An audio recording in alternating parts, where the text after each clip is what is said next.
So are you still producing those adult films that you were telling me about? That's when I worked at Wacky Wigglers. I've retired from that job. Okay. And you said you used to use like the back room? Correct. Put the like the pump room. The pump room. You put the plastic down and Correct. the pumpkin seeds, that kind of thing? Yes. Okay.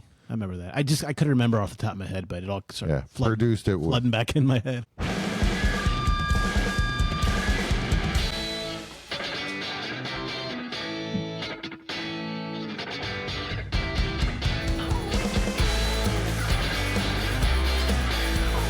And welcome to the Barggianos Podcast. My name is Chuck. I am your hostess with the leastest, and with me, as always, Matt. What's going on, my gracious friend who always pours me a beer, which I'm very grateful for? I don't pour it, I open it. One of these days, I'm going to just pin you down on the bar there and get your belly button shot out of you. Yeah, we were going to get a keg at one time. Yeah. Did you ever talk to Hammer about that? Did that come back up? I didn't. I was looking at keg prices, and they've definitely gone up with the whole inflation thing. So, but I'm down. Yeah. What kind of beers you like? Corona. Only Corona here? I know you're not the huge beer drinker. I'll drink IPAs. Okay. How about an IPA? Maybe a little Space Dust? No, terrible. What? Yeah, no. Really? Like the Elisa or whatever it is, hate that beer. All right, well, let's drink a beer first, then we can talk about it. Ring that bell, baby. Time for a drink. There we go. Woo! There you go. The better. I'm working on the new catchphrase. Yeah. I'm Ric Flairing it tonight. Woo! Yeah. One day we'll line this place up with plastic and do a true Ric Flair. That'd be a Stone Cold Steve Austin reference, but I'm sure Ric Flair often likes same thing. Clink his beer together, so I'm not judging him. Now back to that real fast. So you don't like Space Dust, but you like what? IPAs? Yeah, I'm not a fan of that beer, but What else do they have? It was we used to get their they had pony kegs back in the day. You know, like a pony keg, like a half of a gigantic barrel one? Yeah. You don't sell those anymore in Bud Light. Of course, I'm a Bud Light drinker, but I think a lot of them got away from that. So they're the tall 1.6 barrel, which when I first got my kegerator, which was, I believe, 8-year anniversary. I told you that a couple days ago. I couldn't find a 6 barrel to save my life. I just didn't make them. So something's going on in the industry. Got to get to the bottom of it for you. All right. Now that's all they make? What's that? 6 barrel? Oh, no, this is a whole nother conversation. Maybe we'll save it for that show. But there's very many different sizes, and my keg has 2 different taps. I've never actually had 2 at a time. Okay. But, because, we usually use it more for just keeping our beers cold or drinks. But maybe an episode we'll get the keg going and have a keg discussion. Perfect. Meow. But guess what I'm wearing tonight? Uh-oh. You looking nice tonight, man. Yeah. A little Barggiano swag. Sort of the Barggiano swag. That's I can turn around like some model on TV. There. Ooh, straighten that. Oh, yeah. Look at that. For the listeners in their car right now, Matt's wearing a gray hoodie with the classic Barggianos logo on the back and the front pocket. So I like that.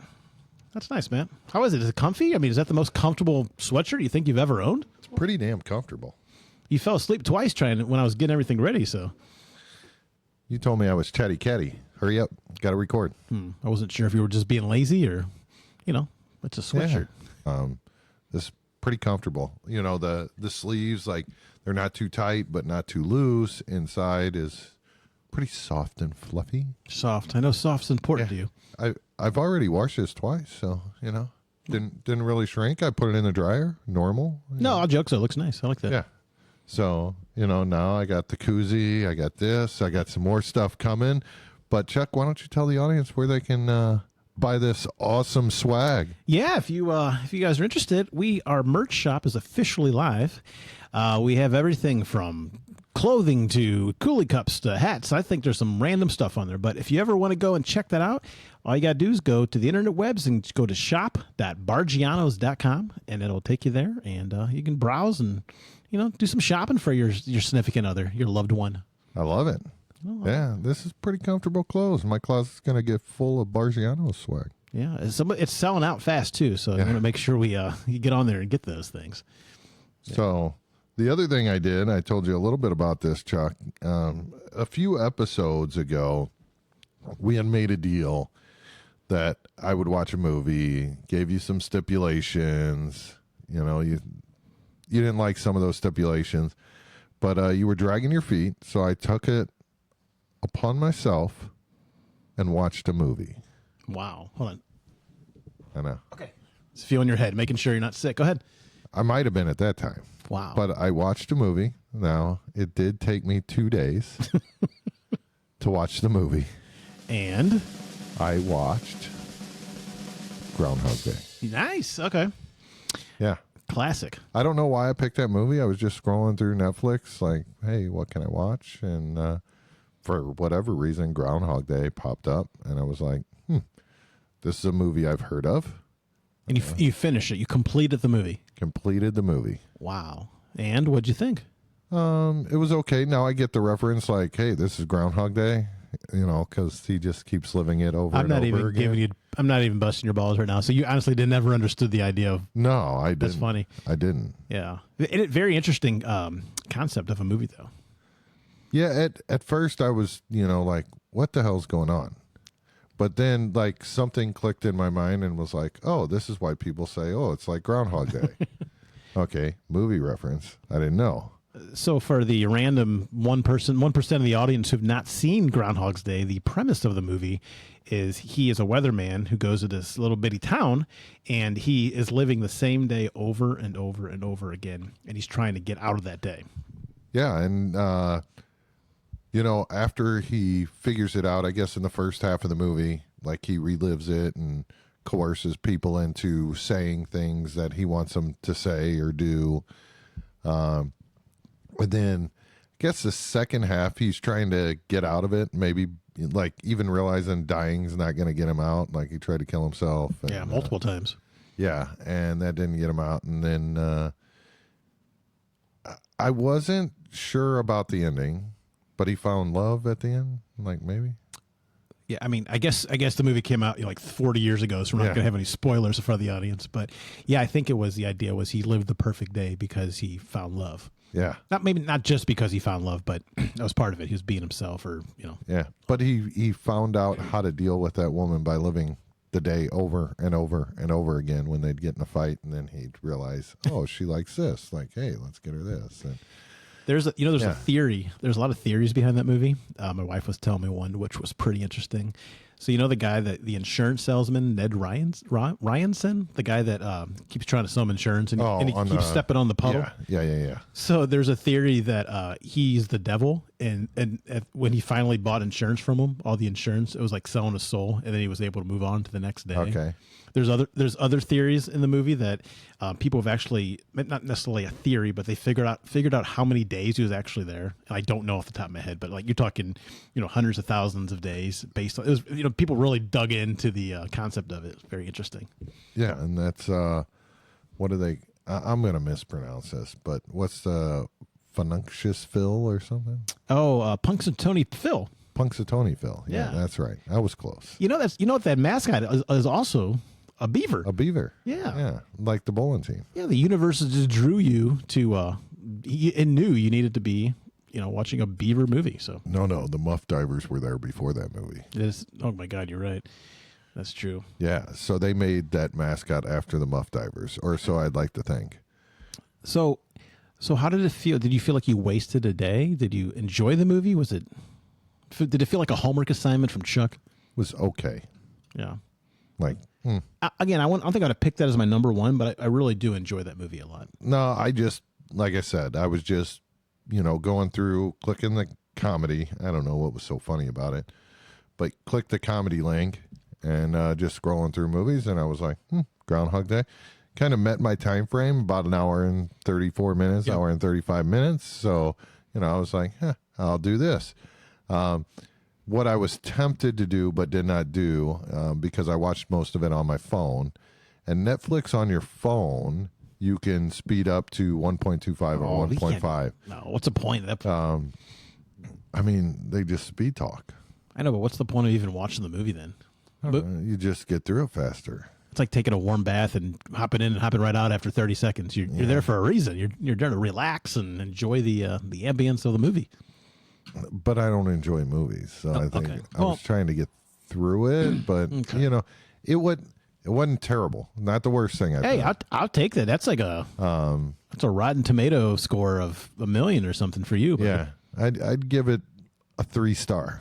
we need a Matt rating for movies. 3-star.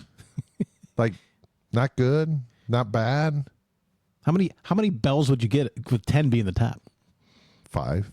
So that's a 5 bell rating right there. 5 bell rating. Yeah. You want to ring it 5 times? All right.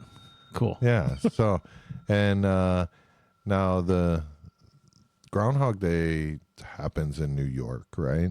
But that's not where the movie was filmed. So it's very funny. You the one movie you decided to watch is Groundhog's Day, because I literally was going to bring something up about Groundhog's Day today. Okay. Pure coincidence, honest.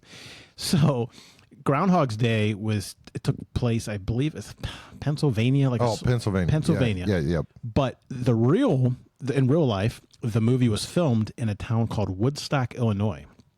So Woodstock, Illinois, they filmed like 90% of the movie. A lot of times they'll film like some parts of a town, a little bit here, a little bit there. Yeah. Like 90% of the movie was actually filmed in this little town, and that town's real. And guess what? My wife and I are going to this town in, I think, a couple weeks. It's the end of January when Groundhog's Day is happening. Well, Groundhog Day is like first week of February. Right. So we're going to be up there the 29th, Okay. 30th. It's in Woodstock, Illinois. It's kind of by Chicago, I think, but it's like, I don't know, like a 5-hour drive or something. But we've been trying to do this for a few years. You know, we like to do kind of quirky, fun, stupid things. So you can actually go in the town. The town squares there. So they have the proclamation of whatever, you know, like the get together. We're gonna miss that because that's like during the week. But for the weekend they have a pub crawl, which is pretty cool. You get to check all the different town out. You can drink the world peace. Remember that part? No. Remember he's sitting on her and he's like, I like to drink the world peace. Yeah. So you can drink the world peace. You can also check out the puddle where Ned Ryanson's thing. I believe it. Do they have like a permanent puddle there?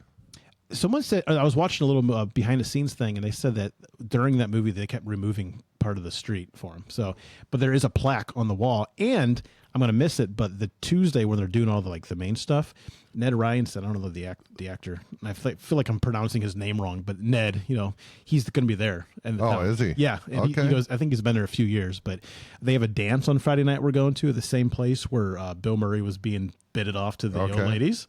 And then, what else was going on there? The movie theater, the bowling alley. I mean, it's like all the stuff's there. So, you know, the movie theater where he's dressed as the cowboy. Yeah.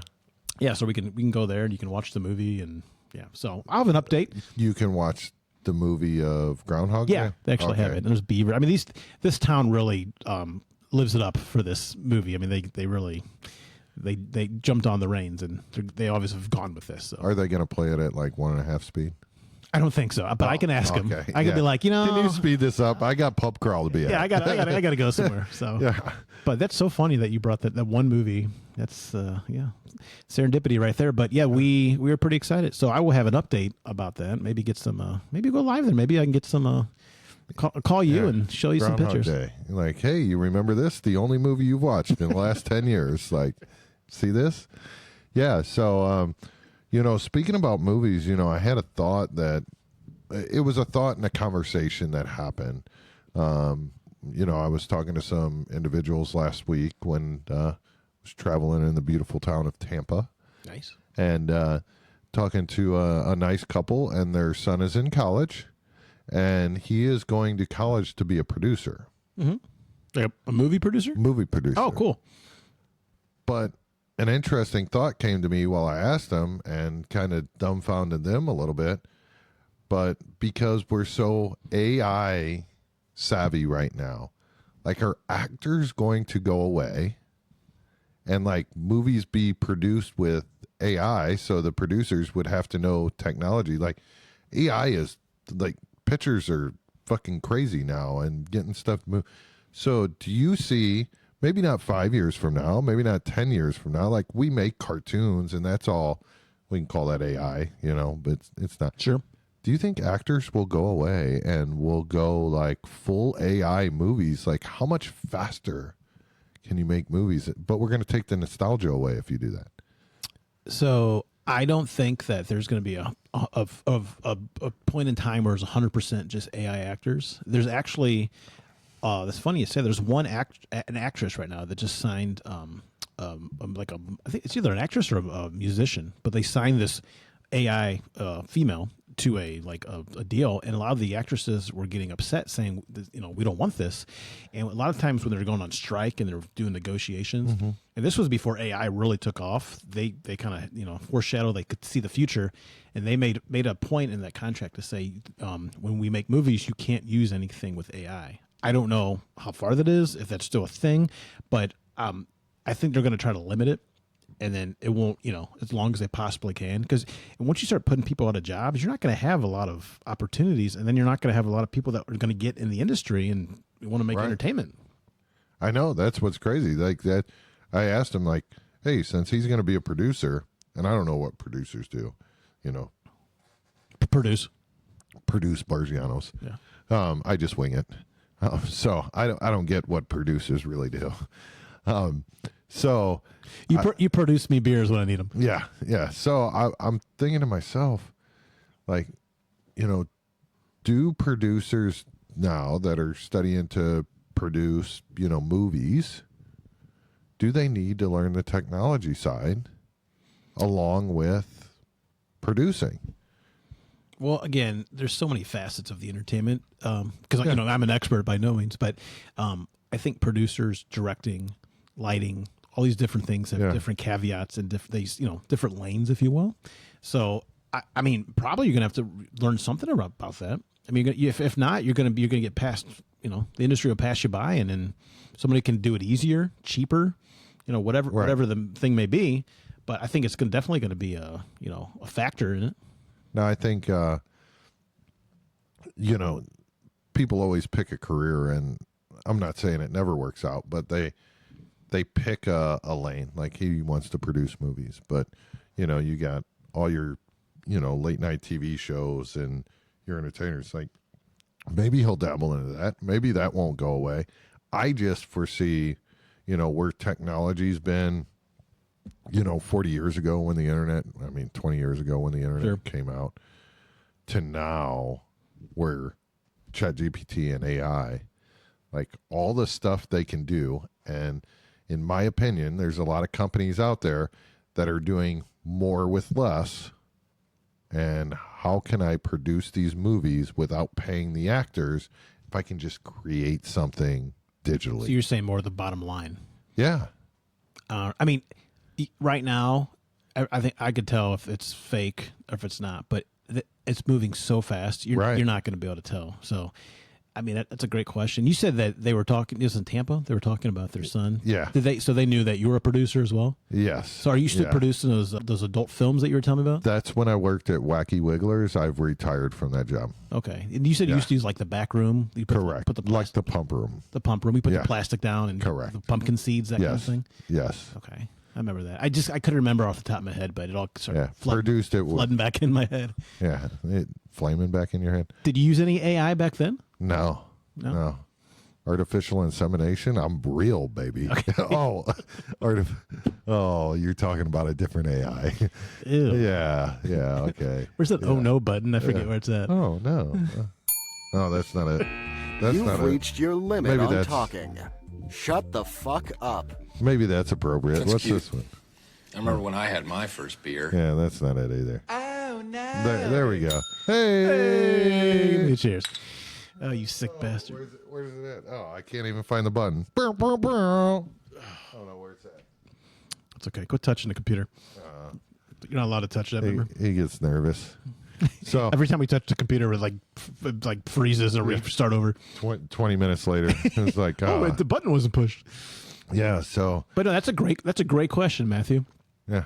That's a good question. I think the world's gonna be completely different for everything, and I think that entertainment's definitely going to be one. But I also think that talking about going to school for things, I think these kids today are in a really horrible position because you might be going to school for something that it's going to be irrelevant for what you're going for. And that would aggravate the living hell to me. Dude, I worked all hard and I learned this by scratch and I can hit a button and it just does it for me. Yeah. Remember back in the day, and your teacher's like, oh, Chucky, you got to show your work and you got to do the math. Oh, yeah, and I'd be like, well, I'm just going to use a calculator when I get older. And they're going to be like, you're not going to always have a calculator on you. Right. Well, it's the same thing. You're going to be like, I'll push a button, do it for me. Yeah, I got something more than a calculator right now. I can just, hey, ChatGPT, what is this? Right. And like it spits it out for me. I don't even need a calculator. I think the people that are going to be successful and get ahead in life are the ones that are going to be able to like learn the tool. So I think there's a big misconception where people think, oh, I got this AI and it just does things for me. Yeah. Well, you got to know how to use AI to make those magic things happen. You're going to be able to do real low budget, or not budget, real low hanging fruit things. But if you want to really take advantage of things and make it, make money, opportunities, that kind of thing, you're going to have to know how to use that tool. So I think that college is going to become where it's going to be learning those tools, not necessarily the field of it.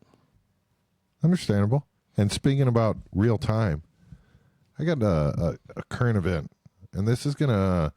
I want to talk. I did a lot of travel over the last, Yeah, you have. I haven't seen you in like a year. Tampa, St. Louis, Kansas City, back to St. Louis, like just all over the place. Probably in like some germ-infested like. Nasty stuff. But okay, you're familiar. We live in Missouri. For the audience that don't know, we live in Missouri. We do? Yeah. Okay. What just became legal? Because I want to talk about my kids' sports, and this is totally off topic what we were just talking about. But I want to talk about my kids' sports. But what just became legal December 1st? Gambling. Online gambling. Correct. Okay, you probably haven't seen this. This came out today. Okay. We pre-recorded this for the audience, but this came out today. So Missouri just made sports betting legal. There's a news story that came out today. Missouri will decide Thursday. I mean, I don't know if it's today or, that's when we're recording. If it needs to make some big changes to sports betting just 2 months after it became legal. The state could now ban prop betting, other bets on college basketball. Specifically college basketball? I mean, that's the headline. There it is. It's just the NCAA prop bet. So it looks like it's specific to the NCAA prop bets. I'm guessing. Now I'm not a huge sports guy. You know me. Yeah. And I'm also not. I haven't even signed up for betting yet. Yeah. But is there something to deal with that NCAA? Is it because it's college related? Like what's your opinion on that? My just general opinion, it was about 2 weeks ago, there was an article that came out. There were some charges or allegations. I don't want to say charges because I don't want to be misquoted.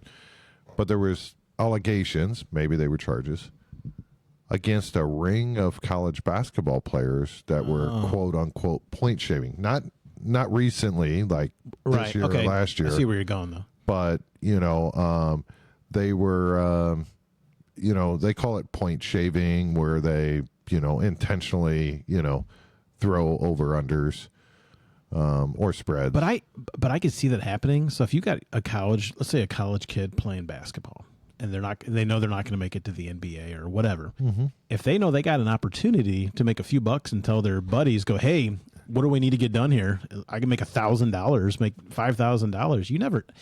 It's kind of a valid point. You're not talking at the level where people have a lot to lose. So you bring up a good point, because when that article came out about the individuals, Joel's the one who texted that to me. Jolie, yeah. Yep. Jolie. Oh. So he's the one that texted it to me, and I had like a interesting conversation, but you bring a different perspective to it. I'm like, hey, with all the NIL money and the money that the FBS schools are getting to be able to pay their student athletes, like, why in the fuck would anybody want to do this? But I guess it's like a thief. Like, you go and steal, and like, oh, I got $5. Now I want to go try to get $20. Give an inch, take a mile. And probably some of these players are like, oh, I'm making $50,000, but I could make $75,000. But again, you're also got to remember these are still kids. Yeah, right. They're adults, but they're 17, 18-year-old kids. That's still 19. Yeah, I mean, whatever it is. But let me ask you a question too. is every kid that I call them kids, every player that's on that team, do they all make money? I think they all. Well, it's a two-part question. So you got FBS schools and FCBS schools. Audience, please murder me. I probably said that wrong. But only the FBS schools have money to pay them out of NIL deals. Okay, well, I'll cut you off here for the question. So of those FBS? I think it's FBS. Well, whatever it is, the one that gets paid, do every player on the team get paid? Or is it like scholarships for only certain players? They get scholarships, but then I'd have to look it up. And again, we're winging this because that's how I produce. The school is allotted X amount of money, but all FBS schools are allotted the same amount of money. Let's call it $1 million. Just audience, I know I'm wrong. And each school chooses to divvy it up differently, meaning 50% is going to my football program, 10% is going to my baseball program. So if you're better at one sport, you're going to put more, allocate more of the money towards that sport. Yeah, like if you're getting, more money in from that sport, whether it's commercial swag. So football is getting more than badminton. Yeah. Okay. Correct. Because I think one of the schools, I don't want to release names, but one of the schools pays like 10% to like swimming, water polo, not lacrosse, something else. I don't want to whatever field hockey or rowing. I don't want to discount collegiate sports because these guys are really athletes. Like it took something to get there. It just doesn't make the school as much money. All right. It's bottom line. Yeah. So then the kids, not every kid gets paid. Most of them get paid, right? So there's my third part of the question is, so if you got kids on a team that are on a very successful college and they're allocating, let's say, most of their funds towards this sport, are there kids on that team that are either getting zero or very limited amount of funds? Oh, yeah, I'm sure. Because what I'm saying is, if they're getting very, very minimum amount of funds, those are the kids that would be more likely to be like, hey, I got nothing to lose. They can't because those are the kids that aren't playing anyway. Yeah, but you still got, I agree with you, but you still got some sway. You could do something. I don't know. They might not play that game. You make a good point. Yeah. So, I don't know, but still, I mean, the players aren't making millions of dollars, playing. Yeah. Unless they're, in an NIL deal, Shout out to Mendoza, 2-star recruit. Congratulations, Hoosiers. Whatever he just said. Yeah, they won the college. Yeah. What sport is that? Football. That's going on now? It ended. Okay. It was. Congratulations from Barggianos. Yeah. Mendoza, 2-star recruit. Like, that's a whole nother podcast. Could talk about it now, but anyway. Yeah. Yeah, so I don't know. I just found that article. No, that's interesting, though, that they're going to adjust it after 2 months. Right. And I don't know if they're going to adjust just Missouri or if they're, because this is headline, right? Or are they adjusting saying, hey, there's no props ever that any site can offer for college players? I kind of get that to a point, but you got to make it somewhat like across the board. You can't. Yeah, but I mean, maybe they'll make it a blanket federal deal like, hey, no more prop bets on. But what's to stop the pro players from doing it? Just because they make more money? Like, we've seen some crooked, stories on some professional players out there that do some crazy stuff for money. Yeah. But speaking of college, were you finished or? Yeah. Go ahead. So speaking of college, Matt, you went to college, right? Yeah. I went to college. Remember that magical day where you got all your classes done and you got your very last class and you get to grab that diploma and you're just holding it up and you're proud of yourself? No, I graduated from internet college. It's okay. I went to night school after my community college of 17 years. Okay. So I got a good Toby story. People write in saying they want to see a little bit more about Toby the dog. Real brief story like that. I thought you might get a kick out of. So I got a dog. He's like a German Shepherd, black border collie, medium to large size dog. Come home yesterday, and my wife's sitting there at the table, which is not normal, but not more rare than normal. And she goes, I go, hey, how was your day? And I'm like, my day was fantastic. Great to see you. Give her a kiss. And she goes, well, I'm going to tell you something. You're not going to like it. So I'm like, oh man, you know, like someone says you're in trouble and you're going through the Rolodex in your head. I'm like, did I do something? I think she told. Are you pregnant? Like, what's going on right now? You know? She said, I want that cuckold. Yes. That's what it was. She was like, wow, I've really loved the last episode. No, I know. Check out the last episode. That was 100% a joke. Chuck's wife and audience, like, no, she didn't really say that, but go ahead. Thanks, man. I'm not going to sue you. Anyway, so I'm sitting there and she says, hey, I'm going to tell you something. You're not going to be happy. You might be upset. And again, I'm just going through my head like, oh my God. So my youngest son gets ready for school down in the basement.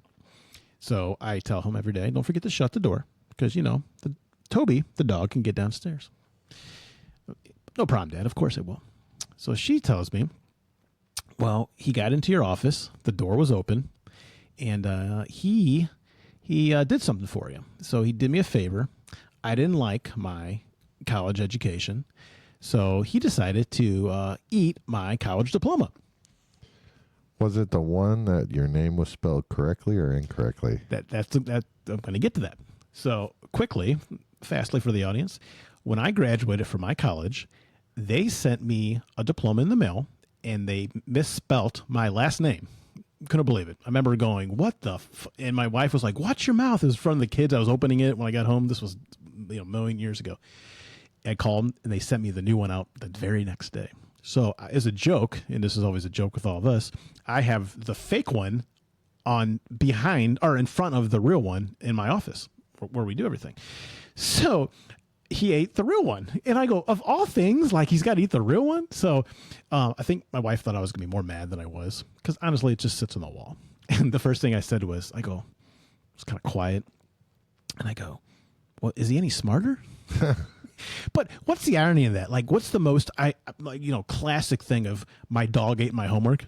My dog ate my diploma? Yeah. So for the audience who's watching this on the video, I brought it down here for you if you want to see it, Matt. Matt was about to throw this away. I was. We were setting up, and Chuck's like, no, wait, I need that. And I had no clue what it was. So I put it in a bag for us.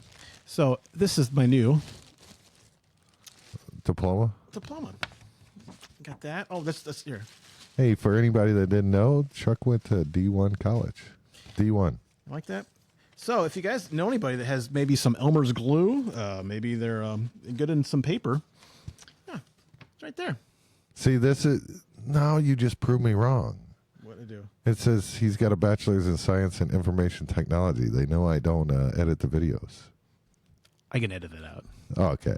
Don't even worry about it. All right. Hey, I got you, man. You told me this meant a lot to you. Yeah. Okay. But no, yeah. So that's my college degree. So thanks, Toby. Yeah. Thanks, buddy. You're my pal. I did look it up. And, did you get the stuff he digested too? I don't know. I didn't really look at it, to be honest with you. I think you can go back in your backyard and probably. So here's what I'm going to do. I got a plan. So I did look up, and you can get a replacement diploma, and it's going to cost $50. Okay. I'm thinking my son might be paying that off, but I'm just joking. But I got an idea. I think I'm going to get 3 frames. I'm going to put the real one, the misspelt one, and this one, and that one next. You like that? Yeah, that'd be good. So be on the lookout for that, Matt. That might say maybe laminate that, like just try to piece it together and just laminate it. That's yeah. So it'd like preserving some artifacts. Yeah. You know? That's the official. And then you can pass it down to your son later on, so he can be happy about that. I was more mad about the fact that I told him to shut the door 50 times. Yeah. And I know, but it did prove the fact that we can't let the dog. I thought I was getting pretty trustworthy of the dog, so it kind of proved a fact there. But yeah, I just thought you might like. It's kind of a fun story there. Yeah. That's my life. And it could have been a lot worse. Yeah. Take a drink. Oh, that's a shame. These beers are going down smooth tonight. Oh, mine. Hey, for all you motherfuckers that say I don't finish my beer, there you go. He was pouring it out in the plant behind the bar. Yeah. All right. Well, I'm out of beer. I think we said a lot tonight, Chuck. I think we did it all. I'm gonna. I have an update when I go to the Woodstock, Illinois for the Groundhog's Day. Maybe we can go live, or I can maybe at least maybe try to film a little bit of an episode. It'd be fun to walk around, but I'm excited. Check that out. Yeah, we'll check into that gambling for me, Matt. We need to, bet the house. Bet the house. Yeah, we need more. We need new mics. You just said that. Yeah.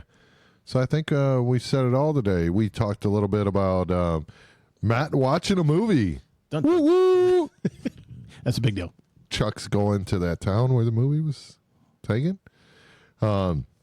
Adjustments to college prop bets, possibly. You producing adult films? Yeah, Wacky Wigglers. I retired. We talked about AI and some movies, and then Chuck's shredded diploma.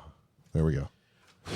Yeah, excellent. I think we said it all. But hey, if they're like what they're hearing, what's the audience got to do? Well, thanks for asking, Matt. If you guys are liking what you're hearing and you're liking what you're seeing, you can watch every episode of the Barggianos Podcast if you go to youtube.com/Barggianos. And Matt, there's over 50 episodes out there to go back and you can binge watch those. It's fantastic. Binge watch. But yeah, please like and subscribe. We're getting there, guys. We're trying to go live a little bit more here, and I definitely am excited for that. So be on the lookout for that and turn on your notifications, your bells. And whistles. Yeah, do all that stuff. But, yeah, so, Matt, it's been a pleasure. Everyone agreed to like and subscribe, and we appreciate everybody tuning in tonight. But until next time, Barggianos out.